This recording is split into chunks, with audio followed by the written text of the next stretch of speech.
સ્તવન કરું, સ્તવન કરું, સ્તવન કરું ઈસુ તારું. વચન સુણીને ગ્રહણ કરું સહુ, તેને પંથે ચાલું.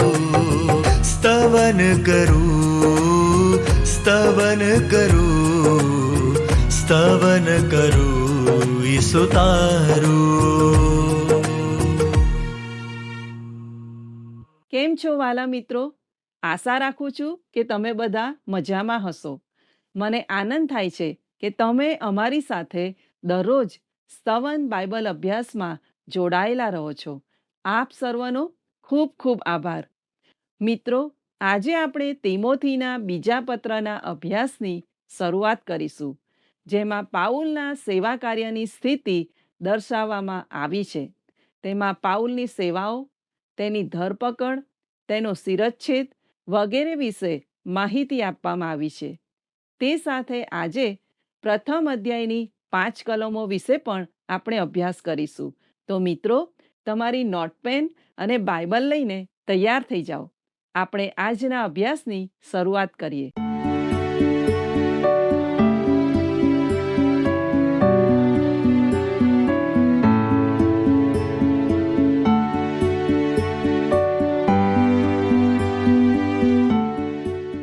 પ્રિય મિત્રો, આપ સર્વને આજના સ્તવન કાર્યક્રમમાં આવકારું છું. મને આશા છે કે અત્યાર સુધીના પ્રસારણથી આપને ઘણો લાભ પ્રાપ્ત થયો હશે. આ કાર્યક્રમમાં આપણે પવિત્ર ગ્રંથ બાઇબલનો પદ્ધતિસર અને ઊંડાણપૂર્વક અભ્યાસ કરી રહ્યા છીએ. આજે આપણે તિમોથીના બીજા પત્રનો અભ્યાસ શરૂ કરીશું. તેની પ્રસ્તાવના જોઈએ તો સંત પાઉલે આ પત્ર ઈસવીસન 67ની આસપાસ લખ્યો છે. ઈસવીસન 58માં યરૂશાલેમમાં સંત પાઉલની ધરપકડ કરવામાં આવી. ઈસવીસન 58થી 61 એટલે 3 વર્ષ સંત પાઉલે જેલમાં વિતાવ્યા. તે સમય દરમિયાન તેની સામે મુકદ્દમો ચલાવવામાં આવ્યો. અંદાજે ઈસવીસન 61માં સંત પાઉલનું રોમમાં આગમન થયું. ઈસવીસન 61થી 63માં સંત પાઉલ રોમમાં પ્રથમવાર જેલમાં જાય છે. ઈસવીસન 64થી 67માં સંત પાઉલનો જેલમાંથી છુટકારો થાય છે. મિત્રો, આ સમય દરમિયાન તે તિમોથીને અને તીતસને પત્રો લખે છે. ઈસવીસન 67માં સંત પાઉલની ફરી ધરપકડ કરવામાં આવી. ઈસવીસન 68માં સંત પાઉલનો રોમમાં શિરચ્છેદ કરવામાં આવ્યો. સંત પાઉલે તેના મૃત્યુ પહેલા તિમોથીને બીજો પત્ર લખ્યો. વાલા દર્શક મિત્રો, બીજો તિમોથી 2:15 અને બીજો તિમોથી 4:2 આ 2 વચનો બીજા તિમોથીના આ પત્રનો વિષય અને તેના સાદને રજૂ કરે છે. તો મિત્રો, ચાલો આપણે બીજો તિમોથી 2:15 વાંચીએ. જેને શરમાવાનું કંઈ કારણ ન હોય એવી રીતે કામ કરનાર, સત્યના વચન સ્પષ્ટતાથી સમજાવનાર અને દેવને પસંદ પડે એવો સેવક થવાને પ્રયત્ન કર. અને બીજો તિમોથી 4:2 જણાવે છે, તું સુવાર્તા પ્રગટ કર, અનુકૂળ તથા પ્રતિકૂળ પ્રસંગે તત્પર રહે, સંપૂર્ણ સહનશીલતાથી ઉપદેશ કરીને ઠપકો આપ, ધમકાવ તથા ઉત્તેજન આપ. વાલા મિત્રો, હું માનું છું કે આ પત્રમાં તમે વફાદારી શબ્દ પર ભાર મૂકી શકો છો. 1. દુઃખમાં વફાદારી, જે અધ્યાય 1માં જોવા મળે છે. 2. સેવામાં વફાદારી, જે અધ્યાય 2માં જોવા મળે છે. 3. સત્યમાં વફાદારી, જે અધ્યાય 3 અને ચોથા અધ્યાયની 1થી 5 કલમ સુધી જોવા મળે છે. અને 4. ત્યાગમાં પોતાના સેવકો પ્રતિ પ્રભુની વફાદારી, જે અધ્યાય 4 6થી 22માં જોવા મળે છે. ભલા દર્શક મિત્રો, કોઈ પણ વ્યક્તિના મરણ પથારી પર કરેલા વિધાનો જેની સામે કોઈ ટિપ્પણી કરવામાં ન આવી હોય તે મહત્વના છે. મિત્રો, આ બાબત બીજા તિમોથીના પત્રનું મહત્વ વધારે છે. તે સંત પાઉલનો છેલ્લો પત્ર અથવા વ્યવહાર છે. તેમાં ઉદાસી સમાયેલી છે, જે બીજા પત્રોમાં જોવા મળતી નથી. આમ છતાં તેનો મુખ્ય સૂર તો વિજયનો છે. મિત્રો, તે લખે છે, હું સારી લડાઈ લડ્યો છું, મેં દોડ પૂરી કરી છે, વિશ્વાસ રાખ્યો છે, જે બીજો તિમોથી 4 અને 7 જોવા મળે છે.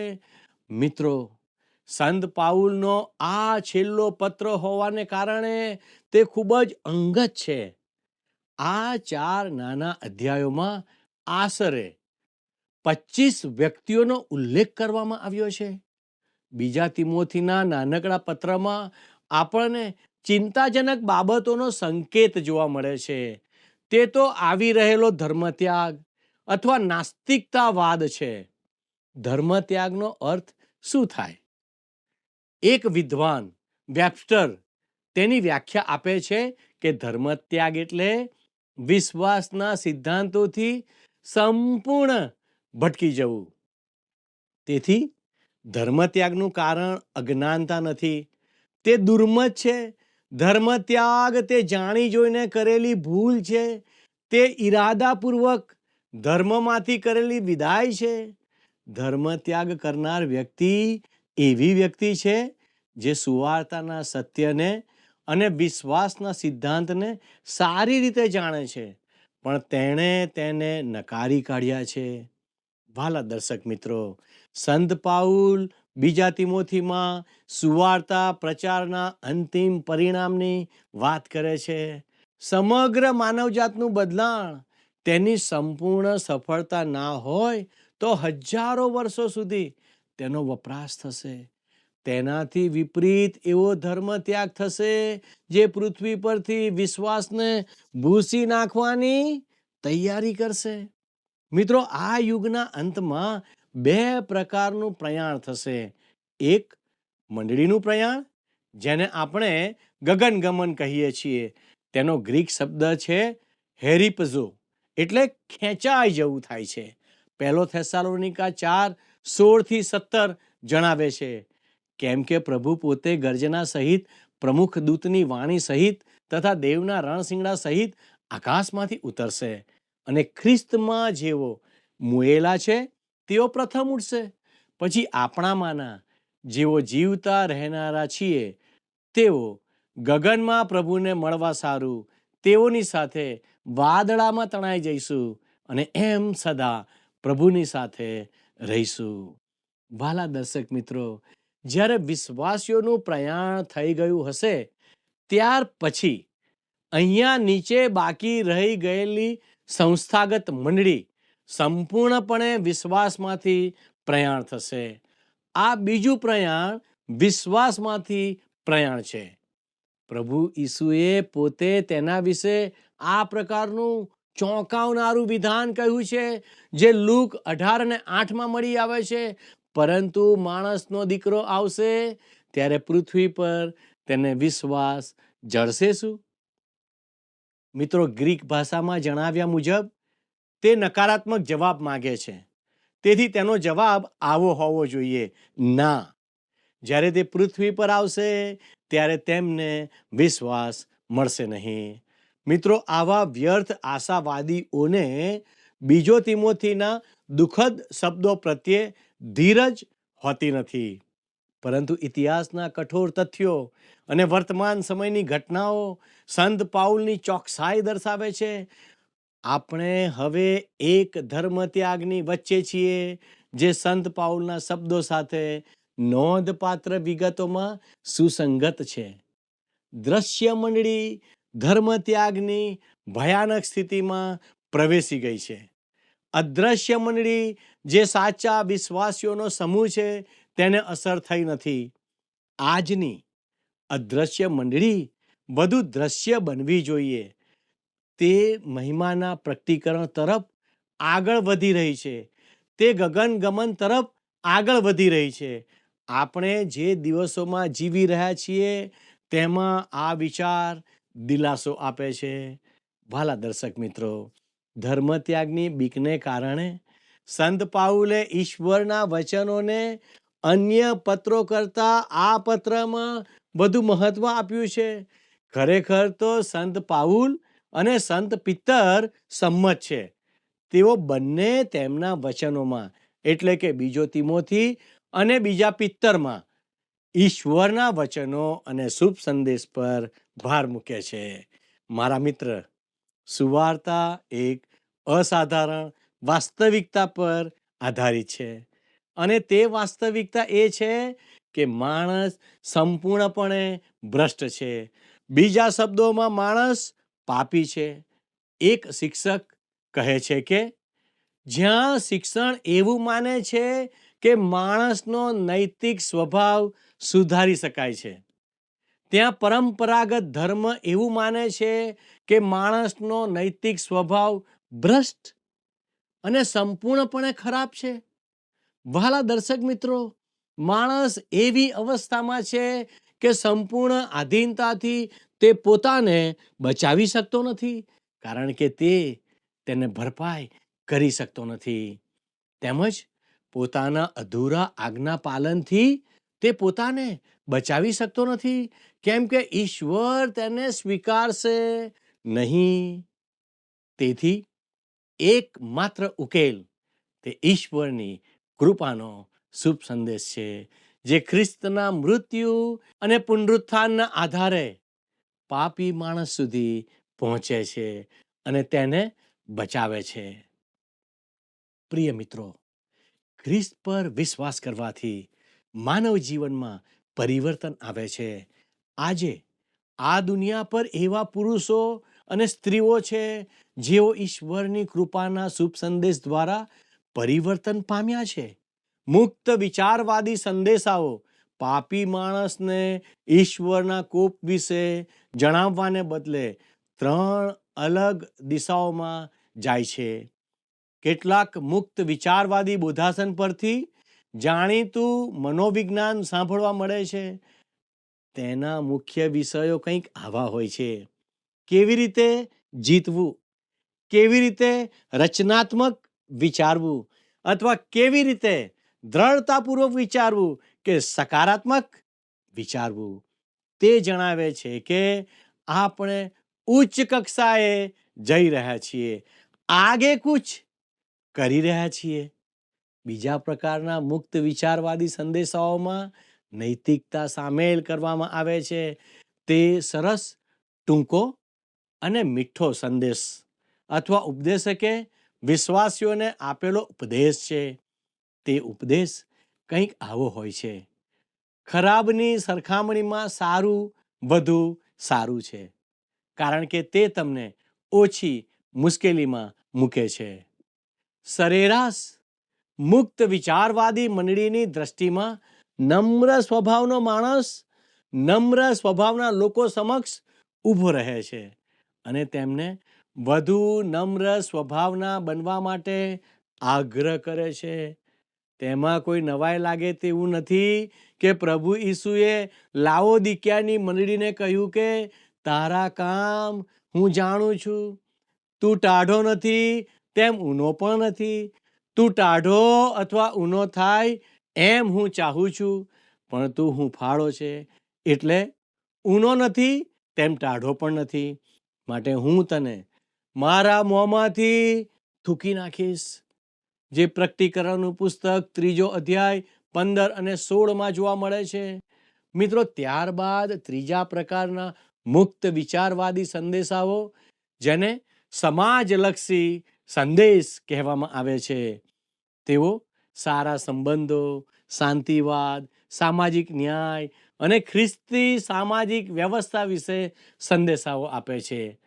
તેથી વિપરીત, જ્યારે સાચી સુવાર્તા પ્રગટ કરવામાં આવે છે અને માણસો ખ્રિસ્તની પાસે આવે છે, ત્યારે તેઓ ભાઈઓ બને છે. મિત્રો, આપણને સંબંધો વિશે કહેવાની જરૂર પડતી નથી. તમે લોકોને ફરજ પાડીને સારા સંબંધોનું સર્જન કરી શકતા નથી. ફક્ત અને ફક્ત ઈશ્વરની કૃપાનો શુભ સંદેશ જ માણસને સારો વ્યક્તિ બનાવી શકે છે. મિત્રો, માણસની સમસ્યાઓનો ઉકેલ ફક્ત ઈશ્વરની કૃપાને પ્રગટ કરવાથી થાય છે. માર્ટિન લ્યુથર નામના માણસે જણાવ્યું છે તેમ આપણે તે સ્વીકારવાની જરૂર છે કે ઈશ્વર શૂન્યમાંથી સર્જન કરી શકે છે. જ્યાં સુધી માણસ ઈશ્વરની પાસે ના આવે ત્યાં સુધી ઈશ્વર તેને કંઈ બનાવી શકતા નથી. ઈસુ ખ્રિસ્તમાં થયેલી ઈશ્વરની કૃપા જ માનવજાતના પરિવર્તન અને બચાવનો માર્ગ છે. આ જ બાબત આ પત્ર આપણને શીખવે છે અને તેથી જ આપણા માટે બીજા તિમોથીનો અભ્યાસ કરવો ખૂબ અગત્યનો છે. તો ચાલો દર્શક મિત્રો, આપણે બીજા તિમોથીના પત્રની રૂપરેખા જોઈએ. 1. સુવાર્તાના સંકટો, જે અધ્યાય 1માં છે, જેમાં પ્રસ્તાવના પહેલા અધ્યાયની 1 થી 7 કલમમાં છે. 2. સંકટની શરમ નહીં પણ સહભાગિતા, જે પહેલો અધ્યાય 8મી કલમથી 11મી કલમમાં છે. સંકટની શરમ નહીં પણ ખાતરી, જે પહેલો અધ્યાય 12મી કલમથી 18મી કલમમાં છે. 2 નંબરમાં સેવામાં સક્રિયતા, અધ્યાય 2માં જોવા મળે છે, જે અલગ અલગ રીતે દર્શાવે છે, એટલે કે પુત્ર, સારો સૈનિક, રમતવીર, ખેડૂત, કારીગર, પાત્ર અને સેવક. 3માં આવી રહેલો ધર્મ ત્યાગ, શાસ્ત્રનો અધિકાર, જે 3જા અધ્યાયની 1લી કલમથી લઈને 4થા અધ્યાયની 5મી કલમ સુધી છે.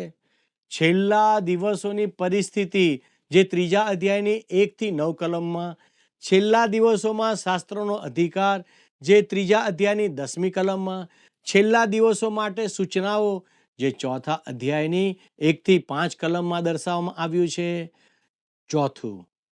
પ્રભુ પ્રત્યેની ફરજ, જે 4થા અધ્યાયની 6ઠ્ઠી કલમથી લઈને 22મી કલમ સુધી છે, જેમાં પાઉલની મૃત્યુ શૈયા પરની સાક્ષી, જે 4થા અધ્યાયની 6 થી 8 કલમમાં છે. છેલ્લા શબ્દો, પ્રભુ મારી સાથે ઊભા રહ્યા, જે 4થા અધ્યાયની 22મી કલમમાં છે.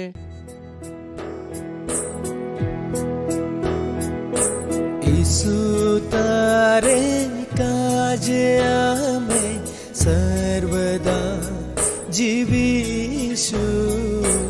ઈસુ તારે કાજે, તારે કાજે, તારે કાજે અમે જીવીશું.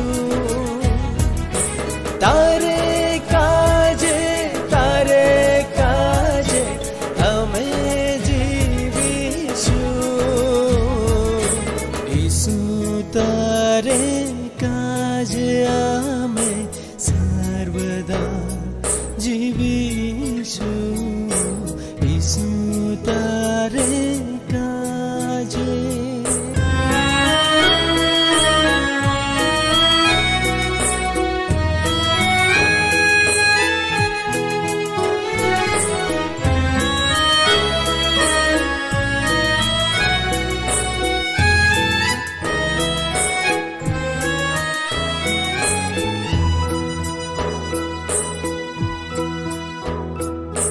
મિત્રો અને સ્નેહી બધા જોત જીદે અમને કદા. મિત્રો અને સ્નેહી બધા જોત જીદે અમને કદા. તોય પ્રભુ તુજને સાદા પ્રેમે ભજીશું. ઈસુ તારે કાજે, તારે કાજે, તારે કાજે અમે જીવીશું. તારે કાજે, તારે કાજે અમે જીવીશું. ઈસુ તારે કાજે. આજે અમે સર્વદા જીવીશું ઈસુ તારે કાજે.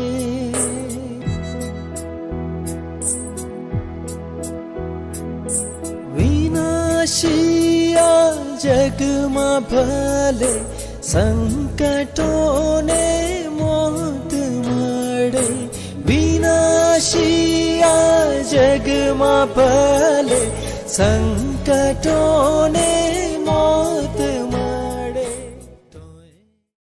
તો હવે આપણે પ્રથમ અધ્યાયનો અભ્યાસ શરૂ કરીએ, જેનો વિષય છે સુવાર્તાના સંકટો. બીજો તિમોથી 1:1 વાંચીએ.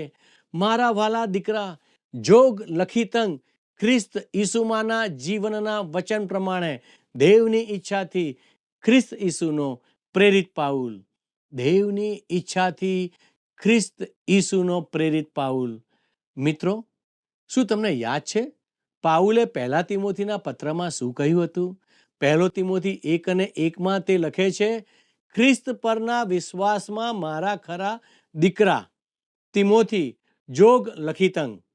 દેવ આપણા તારનાર તથા ખ્રિસ્ત ઈસુ જે આપણી આશા છે તેની આજ્ઞા પ્રમાણે થયેલો ખ્રિસ્ત ઈસુનો પ્રેરિત પાઉલ. વહાલા દર્શક મિત્રો, આપણે જોઈ ગયા કે ઈશ્વરની આજ્ઞાઓ ઈશ્વરની ઈચ્છા પ્રગટ કરે છે, પણ તે ઈશ્વરની સંપૂર્ણ ઈચ્છા પ્રગટ કરતી નથી. અહીંયા તે જણાવે છે કે ઈસુમાંના જીવનના વચન પ્રમાણે દેવની ઈચ્છાથી. તમે ખાતરીદાયક વચનને કેવી રીતે સ્વીકારો છો? તમે વિશ્વાસથી સ્વીકારો છો? તે એકમાત્ર રસ્તો છે જેનાથી તમે અનંત જીવનને મેળવી શકો છો. તમે ભેટ સ્વીકારો છો કારણ કે તમે આપનાર પર વિશ્વાસ કરો છો. એ જ રીતે તમે ઈશ્વર પર વિશ્વાસ કરીને અનંત જીવન સ્વીકારો છો. પ્રિય મિત્રો, તમે પ્રભુ ઈસુ પર તારનાર તરીકે વિશ્વાસ કરો છો? કારણ કે તેમણે તમારા પાપની શિક્ષા ભોગવી છે અને તે તમને અનંત જીવન આપે છે. આજે તે તમારા તેમનામાં મૂકેલા વિશ્વાસને આધારે સ્વર્ગ આપી શકે છે. જ્યારે તમે તેમના પર વિશ્વાસ કરો છો, તેમના માર્ગમાં આવો છો, ત્યારે તમે તેમને માન આપો છો. તેથી ઈસુમાંના જીવનના વચન પ્રમાણે એવું સંત પાઉલ લખે છે, મારા મિત્ર, તે સ્પષ્ટ જણાવે છે કે ઈસુ ખ્રિસ્તના માર્ગે તમને અનંત જીવન મળે છે. હવે આપણે બીજો તિમોથી 1:2 વાંચીએ. તને દેવ બાપ તરફથી તથા ખ્રિસ્ત ઈસુ આપણા પ્રભુ તરફથી કૃપા, દયા તથા શાંતિ થાવ. મિત્રો, સંત પાઉલ તિમોથીને વહાલા દીકરા તરીકે સંબોધન કરે છે, કારણ કે પ્રેરિત પાઉલ માટે તિમોથી એક દીકરા સમાન હતો. ત્યાર પછી તે જણાવે છે કે કૃપા, દયા અને શાંતિ, જે પાઉલના અન્ય પત્રોમાં જોવા મળતું નથી. ઈશ્વર દયાળુ છે, પણ આપણે ન્યાય અને શિક્ષાને લાયક છીએ, પણ તે તત્કાળ સજા કરતા નથી. પાઉલને મોટા પ્રમાણમાં દયાની જરૂર હતી અને આપણને પણ દયાની જરૂર છે. ખરું ને મિત્રો? સદભાગ્યે ઈશ્વર આપણા પ્રત્યે દયા દર્શાવવામાં ઉદાર છે. બીજો તિમોથી 1:3 જણાવે છે, વંશ પરંપરાથી જે મારા પૂર્વજોનો દેવ છે, જેને હું શુદ્ધ અંતઃકરણથી ભજું છું, તેની આભાર સ્તુતિ કરું છું કે મારી પ્રાર્થનાઓમાં હું રાત દાડો તારું નિત્ય સ્મરણ કરું છું. મિત્રો, તિમોથી સંત પાઉલની પ્રાર્થનાની યાદીમાં સામેલ હતો. તમે પણ પાઉલના પત્રો અભ્યાસ કરીને તેની પ્રાર્થનાની યાદીમાં બીજી કઈ કઈ વ્યક્તિઓ સામેલ હતી તે શોધી શકો છો. તમારી પ્રાર્થના યાદીમાં કોણ કોણ સામેલ છે તે પણ યાદ કરી લો. હવે બીજો તિમોથી 1:4 વાંચીએ. તારા આંસુઓ સંભાળતા હું તને જોવાને ઘણો ઉત્સુક થાઉં છું. તને જોઈને હું આનંદથી ભરપૂર થાઉં. મિત્રો, દેખીતું છે કે સંત પાઉલ તિમોથીને પ્રેમ કરતો હતો અને તિમોથી પણ પાઉલને પ્રેમ કરતો હતો. પાઉલની ધરપકડ કરવામાં આવી છે. તેમને પાછા જેલમાં મોકલી દેવામાં આવ્યા છે અને તે મરણનો સામનો કરી રહ્યા છે. તે વાસ્તવિકતાની તિમોથી પર અસર પડી છે. તેથી સંત પાઉલ જણાવે છે કે તારા આંસુઓ સંભાળતા હું તને જોવાને ઘણો ઉત્સુક થાઉં છું કે તને જોઈને હું આનંદથી ભરપૂર થાવ. હવે મિત્રો 5મી કલમ જુઓ. કેમ કે જે નિષ્કપટ વિશ્વાસ તારામાં છે, જે પહેલા તારી વડિયાઈ લોઈસમાં તથા તારી મા યુનિકામાં રહેલો હતો અને મને ભરોસો છે કે તારામાં પણ છે, તે મને યાદ છે. મિત્રો, સંત પાઉલ યહૂદી ધર્મમાંથી બહાર આવ્યા હતા, પણ આ છોકરા તિમોથીનો ઉછેર દેખીતી રીતે વિશ્વાસી ઘરમાં થયો હતો. તેની દાદી અને માતા બંને વિશ્વાસી હતા. મને ખાતરી છે કે તે બાબતે આ યુવાન તિમોથીને ખ્રિસ્ત તરફ વાળવામાં અગત્યનો ભાગ ભજવ્યો હશે. તિમોથીના પિતા ગ્રીક હતા અને તે વિશ્વાસી હતા કે નહીં તેની કોઈ જાણકારી નથી, પણ તિમોથી એક વિશ્વાસી યુવાન હતો. વહાલા દર્શક મિત્રો, તમારો વિશ્વાસ કોના પર છે? જો તમે ઈસુ પર વિશ્વાસ કર્યો છે તો શું તમારા બાળકોને તે વિશ્વાસનો વારસો તમે આપ્યો છે? આજે તમારા બાળકો કયા માર્ગ પર આગળ વધી રહ્યા છે? મારા આ પ્રશ્ન પર ગંભીરતાથી વિચાર કરશો.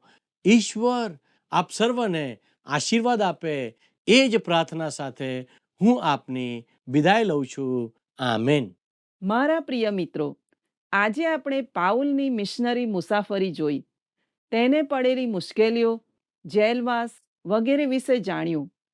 પાઉલ વારંવાર તિમોથીને વહાલા દીકરા એમ સંબોધીને પ્રભુ ઈસુ પર દરેક બાબતમાં વિશ્વાસ રાખવો તેમ જણાવે છે.